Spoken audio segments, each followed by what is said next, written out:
I think we as a society have moved past white savior narratives, y'all. Here are 5 exhausted high school classics I think it's time to retire, and 5 anti-racist alternatives I would recommend instead. My biggest hate read in high school was Heart of Darkness. Conrad's 1899 novel about a European sailor's journey through the Congo makes its critique of European imperialism by reducing the entire African continent into a heart of darkness, which I don't even think is a very subtle metaphor. Instead, I'd assign Copper Sun by Sharon M. Draper. Like Heart of Darkness, Copper Sun is a narrative of voyage through unspeakable horrors, but it follows the unlikely friendship between an enslaved African girl and a white indentured laborer who navigate the Atlantic slave trade plantation life in their ultimate quest for freedom. To Kill a Mockingbird holds deep nostalgia to many American readers, but last year teachers in Washington successfully rallied against the book for centering on whiteness at the expense of authentic Black perspectives. It's time to put some respect on Zora Neale Hurston's Your Eyes Were Watching God instead.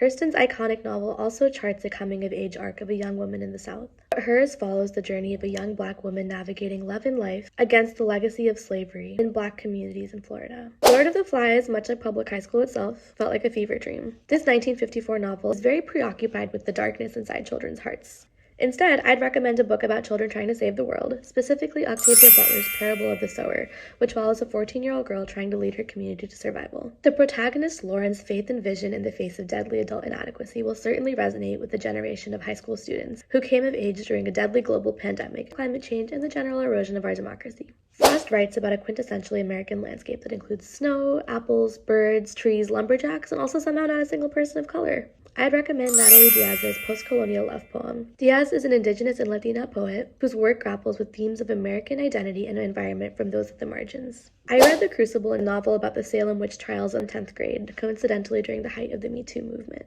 at the same time as women in real life were coming forward and resisting gaslighting and public ridicule.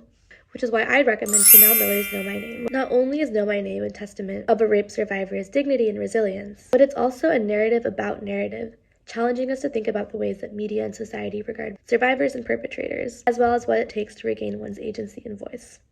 So those are my recommendations. Happy reading!